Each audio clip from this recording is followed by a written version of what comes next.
The camp stood beyond a spur of track and a strip of fields where the wind moved grain into orderly waves. The perimeter was simple to read from a distance. Towers squared at the corners, lamps caged against glass, a fence that reflected pale light even when the sky was overcast. Inside the grid, buildings repeated themselves with quiet logic. Barracks were aligned, latrines were placed where drainage was efficient, workshops occupied a rectangle that had once been a fairground shed. A kitchen block sat near the center line, planned to shorten the distance to every mess table. Schedules moved through this geometry with the steadiness of a metronome. Bell for roll call, clipboard for work details, chalk for counts that did not change meaning even when the chalk broke. Much could be described with numbers. Numbers were the preferred language of the place. September weather restored certain colors to the farm roads. Trucks with canvas covers appeared and disappeared at predictable hours. County depots kept their scales level.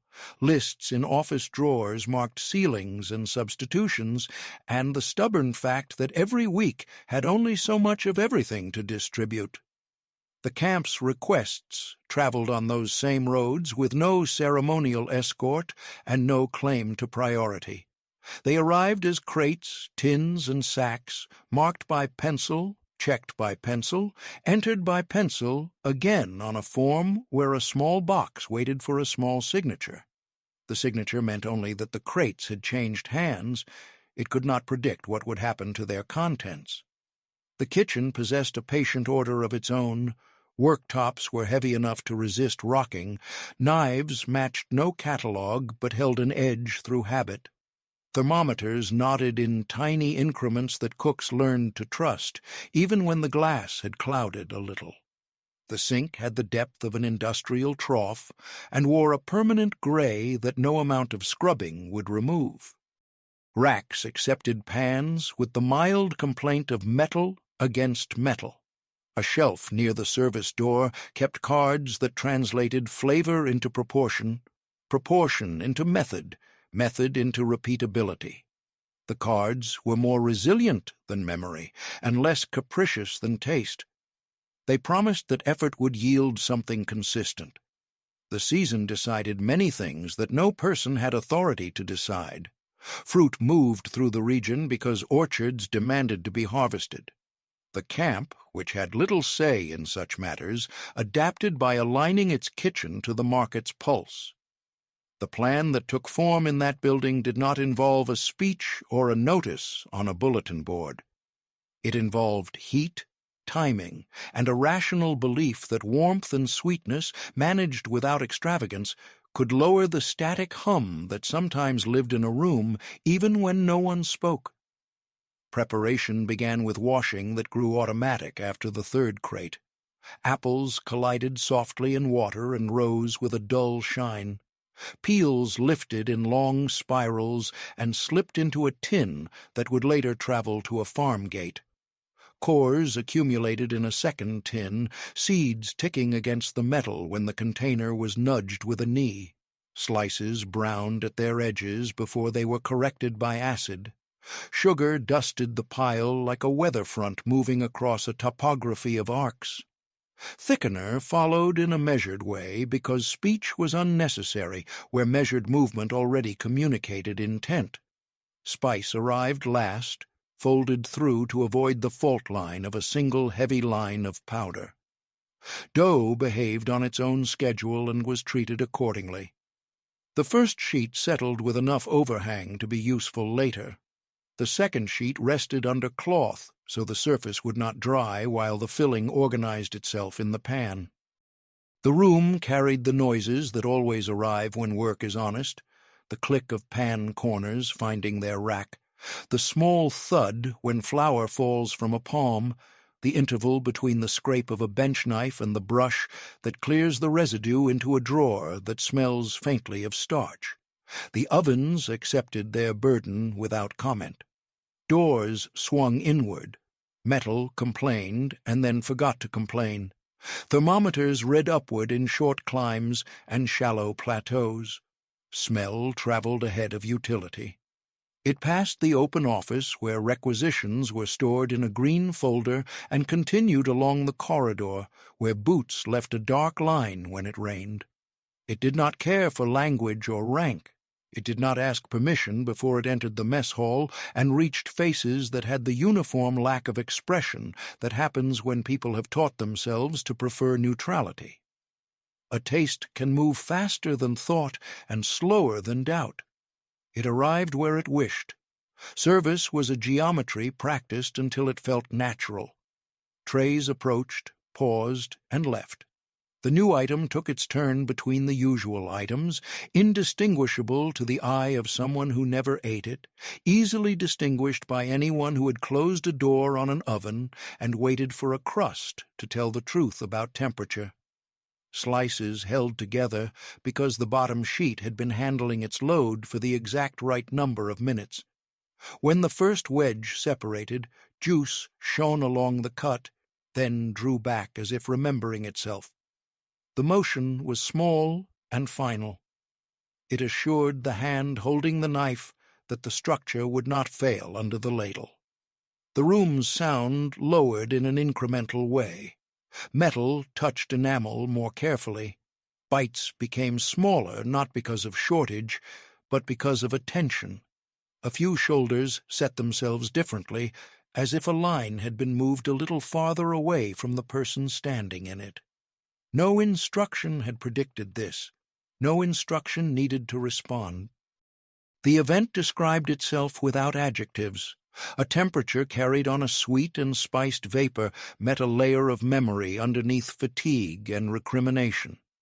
The two layers connected, a private map aligned for a few minutes with what sat on a tray in a place engineered to deny maps of the private sort. Records for the day preserved only the behavior that could be checked, no damage to equipment, no illness requiring the infirmary, no fights. Though one grievance about laundry was lodged in a polite hand and resolved by moving a basket from one part of a bench to another. Pans returned from the dining room that night in the expected condition. Scraped, but not scraped clean, because the corners resist spoons. Soaking began before the last of the food heat had left the air. The ash box under the ovens took what it was given and held it without ceremony. Night settled across the compound with its usual economy. Light fell away from the barracks at a registered hour. The sky announced stars if clouds were not present. Footsteps along the line embedded themselves in the ground the way repetition teaches ground to accept a pattern. A faint sound floated from one of the long buildings. It was not loud enough to require correction and not ordered enough to be called anything more than breathing matched to pitch. The routine accepted it because the routine accepted everything that did not threaten itself. Morning returned with trace evidence.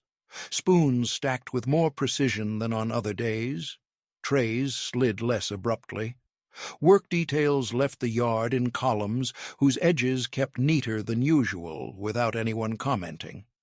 The laundry grievance did not recur. If some event had demanded language, language would have been found. No such event appeared.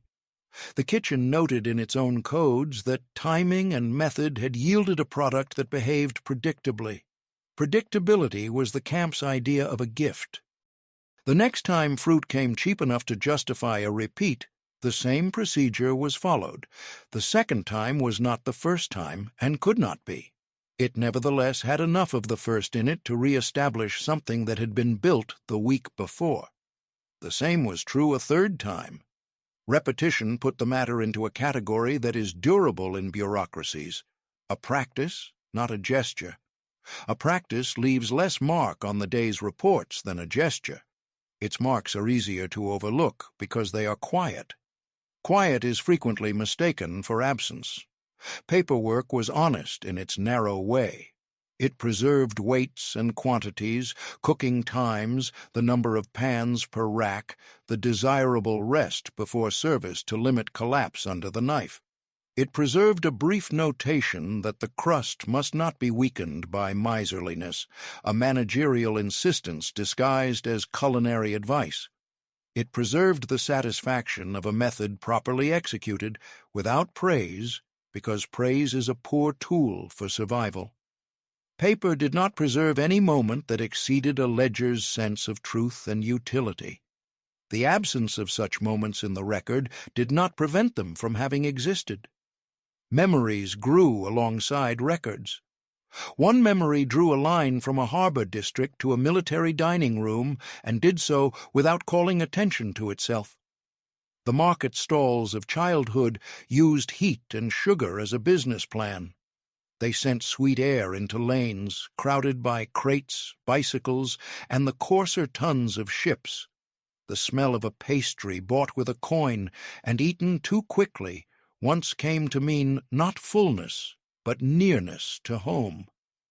Years later, an air of similar design traversed a compound dedicated to other meanings and reached the part of the body where childhood is archived in an unalphabetized way. The sense that a boundary had lifted lasted only as long as the wedge lasted. When the wedge was gone, the boundary had reassembled itself with a nearly perfect fit. Nearly perfect and not perfect was the important part. Another memory had grown, according to different weather. It did not enter through sweetness, it entered through structure. A slice that held when lifted communicated confidence to a hand that had not trusted its own grasp for a long time. Confidence here did not refer to outcomes or futures. It referred to a very small mechanical problem that yielded under a very small mechanical solution. Apply the tool squarely, support the wedge from beneath, let gravity complete the transfer. The mind that accomplished this accepted in the same second that not all problems could be solved this way. Acceptance did not cancel relief. Food often serves as a ledger of a different kind. It records continuities of place and practice without asking the eater to write anything down. The apple that yields a mixture of sharp and sweet to the teeth has traveled in many directions across oceans and markets and cuisines. Its presence in an institutional kitchen during a season of constraint made sense because the farm roads outside the fence had made sense of it first. The pastry case that surrounded the fruit had its own lineage, as legible as any family tree to anyone who has rolled a sheet thin and tried to keep it from tearing. Method connected strangers without their consent. Work at the ovens continued with professional indifference to the larger meanings that commentators might attach to it. Heat management asked for focus. Cooling asked for patience. A slice that was cut too soon could betray the structure. A slice cut too late prevented the crust from signaling delicacy when teeth met it. Windows for precision were narrow. Precision was achieved because ordinary people will achieve it when a task rewards attention. When the day ended, the kitchen resembled itself again. Damp surfaces drying into dullness, racks freed of pans, a floor gritty with the fine remainder of flour and scrub water, ready to be swept into a line and relocated to a dustpan. Elsewhere in the compound, the guard towers wrote their own biographies in small adjustments. Boots learned the black marks on the planks, and hands adopted a rhythm for the rifle sling that prevented a hot spot on the shoulder. Wind through fences gave the same two notes, one for wire, one for wood. The notes continued to sound when the day of the pies had been replaced by the days that followed. Continuation was the camp's most developed talent. The significance of that short series of bakes did not blast open a door. It opened a gap the size of a spoon's bowl. Through that gap, something older than the compound's walls threaded itself with an efficiency to shame any supply officer. The change could be seen on the margins of the routine. A piece of paper was folded with more accuracy when slipped into a jacket. A pencil was returned to the exact nail from which it had been borrowed. A pan of water was carried the extra 2 steps to a bench where another person could use it. The causes of these adjustments would be impossible to separate in a laboratory. No laboratory existed. The outcomes were present all the same. Mail moved slowly across wartime surfaces. A postcard left a barrack, passed through a clerk's hand, met a bag, a truck, a train, another clerk, another bag. A message went to a city where humanitarian offices managed appeals that varied between the urgent and the humble. Among them came a request that was neither remarkable nor easily categorized. It asked, in plain terms, for the method used to produce a certain bake that had been served inside a barbed perimeter, with the expressed intention of making the same thing at home, if that ever became possible. The phrasing placed 2 times in contact, a conditional future and a provisional present, tied with a sentence that could be read without grief until the last clause. Repatriation after the war reorganized lines on maps and lines on sea. Ships moved according to timetables that machines and weather conspired to misunderstand. Trains afterward handled crowds that cared less about scenery than about arrival. People returned in batches to doorways that had altered with years of absence, or to doorways that no longer blocked wind because the walls had been taken down. The request for a method traveled along different channels at a different pace and arrived in its own time, not synchronized with the feet that now learned again to count the steps to a local market. The recipe as it was sent did not acknowledge climate or variety. It assumed apples that yield to a blade in a particular way, and flour that behaves without mood. It assumed fat with a tolerance for mistakes. It assumed sugar not measured out by a storekeeper's careful spoon. Returning required translation. Words for ingredients existed in every language, but words for textures can be strangers. Translation began in the market. A seller in a city offered fruit that turned the knife a little differently, that demanded a different pressure from the wrist. Measurements were converted. Ratios were maintained. Timing adjusted because ovens are like people. They come with histories. An effort was made and then repeated because repeating an effort is its own language of persistence. The first domestic attempt did not resemble memory. The edges browned too quickly. The filling failed to set because the thickener was reluctant under the heat of a stove that ran hotter than its numbers. A second attempt improved the bottom sheet while sacrificing the upper. A third found an internal balance that could be accepted as honest, if not identical. Acceptance in this domain did not require superiority. It required a taste that called forth what the eater had not allowed themselves to summon in casual hours, a proof that something learned in a confinement had survived to work in a room where the windows were open by choice. Family notebooks absorbed the method without asking for a citation. The page on which the ratios landed picked up fat from the cook's fingers and a thin dust of flour that would not permit itself to be fully shaken out years later. Children read the page as if all recipes arrived from the same source and cared less about origin than about performance. No one wrote the camp's name into the margin. There was no need to assign the weight of an institution to a dessert. The dessert asked only that someone roll, fill, seal, vent, and wait. Decades remade the country and the way its days were described. Archives took in boxes that smelled of mildew and high summer. Clerks catalogued objects and wrote small summaries on forms arranged in binders. Among such acquisitions appeared a set of kitchen cards from a wartime installation, warping slightly at the corners from long exposure to steam. The cards implied a pragmatic philosophy in which the sense of a place could be improved by a measured application of sugar and heat. A museum label later called this a program. The label's word choice suggested planning by a committee, but a committee had never sat to discuss the act of lowering a pie saw into a wedge. In the absence of speeches, objects let things be understood. A chipped glass bottle with a narrower neck than modern ones testified to the day that acid corrected oxidation.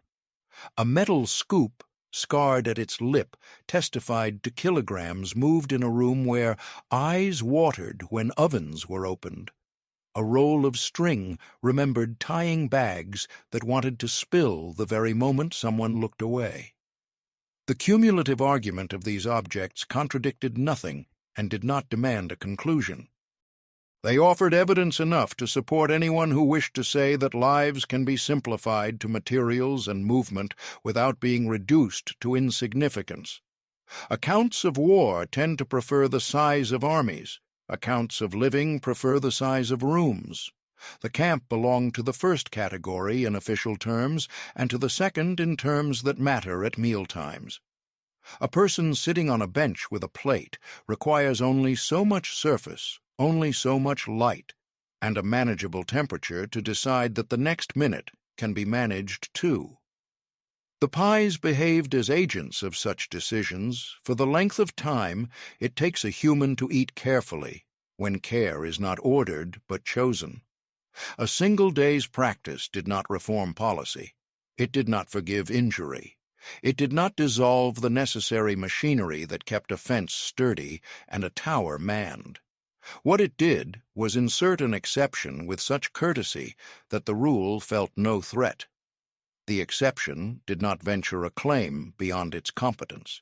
It simply repeated a truth that markets had taught long before nations began assigning names to enemies, that flavor travels without passports and attaches itself first to the oldest part of a person, the part that learned to count its fortunes in the language of kitchens.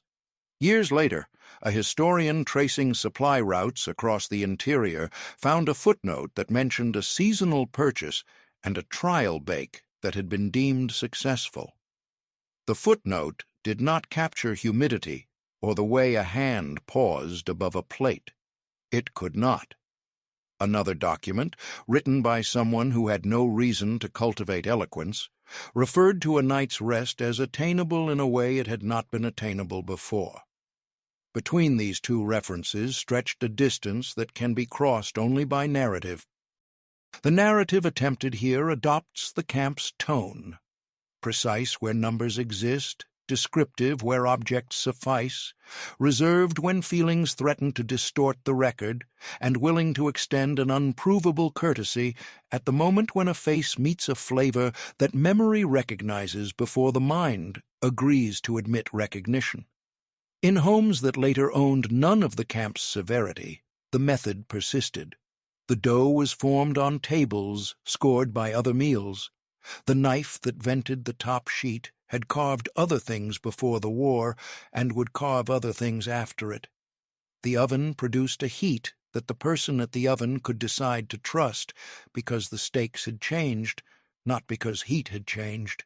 When the crust browned properly and the filling held, a window opened inside an afternoon that might otherwise have carried away its hours without leaving anything suitable to keep. The window did not remain open. Windows never do. It opened often enough to make the afternoon durable. Recipes move through families like stories, corrected gently, claimed stubbornly, and prized for reasons that the paper on which they are written cannot justify to a stranger. One family explained the addition of a small amount of thicker starch as a local habit. Another insisted on a particular apple variety that a cousin could obtain from a neighbor who resisted grafting to more fashionable trees. Someone decided that cinnamon would be ground finer if taken to a mill, and the expense became part of the taste. No one explicitly explained why the recipe stayed in a book that also contained lists of school fees, visits, and repairs to a roof. The coexistence required no explanation. Life rarely assigns separate ledgers to its categories. The memory of the camp remained indirect and therefore endurable. It did not bang on a door or march through a room. It sent one person into a pantry to check if the flour tin was not yet empty, if the sugar would stretch, if the fat had been kept cool enough to behave. It arranged an afternoon around a task whose beginning and end could be kept in sight. It asked for patience and rewarded patience with a cross-section that told the truth about the cook's choices in a language without adjectives. It let a table hold silence without that silence feeling like a debt. Other meals did comparable work for other people, in other places, under other flags. Soup closed distances that had opened earlier that day. Rice standardized a sense of luck. Bread accounted for a community's ability to care for itself between harvests. The pie in this account belongs to that class of foods that conduct larger meanings through method and warmth, not through emblem and proclamation. It requires the same things in any kitchen: hands, attention, forgiveness for faults that show up at the edge first, and the willingness to cut and serve even when the cook knows the slice will not match the model in a book. The camp did not record tears because tears do not belong to ledgers. What it recorded met its obligations. What remained in people who passed through that place met obligations of another kind. Later, in rooms where the sound of a knife on a board signaled comfort instead of duty, an aroma rose that rearranged furniture in the mind with less violence than furniture usually suffers. The arrangement made room for a person who had been stretched thin by events to feel briefly less narrow. That is not victory and not absolution. It is a livable interval. Livable intervals compose recoveries more often than declarations do. A recipe card survives longer than the person who writes it. Ink keeps the ratio when a voice cannot be relied upon to say it the same way twice. Paper admits grease and becomes translucent at the corners of its knowledge. The translucence is a better testimony than anything the card might claim in ornament. People later unfolding that card will smell old fat and flour before they can read the numbers. They will follow those numbers because following is easier than inventing, and because following in this case leads to a door that once opened in a strictly measured room and proved that some doors do not close entirely even when the latch works. In towns that used to appear on military maps only as nodes in a transport grid, kitchens now do their work without any need to be written about. The silence around them is a luxury earned by years of uneventful afternoons. In such a room a person grates cold fat into flour, adds a measured trickle of water, lifts the mixture into a shape not yet deserving of a name, and accepts the risk that today's conditions will interfere. If the conditions do not interfere, a smell spreads through the house. It moves beyond the floorboards and the curtains. It escapes into the yard where no fence objects to its passage. The neighbors recognize it without asking where it learned to be recognized. Recognition is not the same as memory. It is close enough to ease the day into evening. The camp's buildings have not survived everywhere they once stood. Weather takes wood first, then roofs, then the confidence of foundations. Fields reclaim their distance. A photograph might hold a tower absurdly upright against a sky that has learned to ignore it. A historian can trace coordinates and prove where the kitchen once kept its hot center, but the ground does not answer questions. The ground folds everything back into itself without malice. The recipe has a better endurance because it lives in motion. It repeats as long as there is someone to repeat it. It hides itself in ordinary bread boxes and heat-stained ovens, in the weight of a rolling pin inherited without ceremony. An event measured in wedges and minutes does not look like a bridge when war histories demand bridges that carry armored columns and supply trains. It behaved like a bridge anyway, built without blueprints, repaired without nails, maintained by the unrecorded agreement of hands that found tasks soothing when talk would have been waste. Anyone crossing that bridge did so without declaring it. The proof is not found in march orders, but in the quiet transfer of method from a room of restrictions to a room where a window could be opened as wide as the weather allowed. Late in the century, a teacher asked an older relative to write down family dishes for a class project that assumed that every household holds a treasury of its own. The older relative wrote 2 or 3 lines in a small script that refused to hurry. The paper acquired the marks that paper acquires when kept near a stove. A student made the dish in a kitchen where measurements were guessed with enthusiasm. The result, if judged by a strict standard, would have failed inspection. No inspection was scheduled. The room filled with an odor that repaired something unrelated to grades. The student carried leftovers to neighbors who ate without asking which country owned the original. The neighbors nodded, then did not discuss it. Most bridges improve their function when nobody remarks that they are bridges. The act that occasioned the first chain of these paragraphs began as a logistical choice and ended as an arrangement of continuities. The people who planned it thought in minutes and weights. The people who ate thought, for a minute or two, in streets they once walked as children, in coins they used to count, in ovens they once watched while standing on a box to reach the edge. The people who later repeated it thought in domestic time, which moves according to weather, errands, and the knowledge that evening can be gentler than morning if a room is allowed to persuade it. A great deal of history has assembled itself out of smaller lines than the ones that dominate atlases. This line belongs to those smaller ones.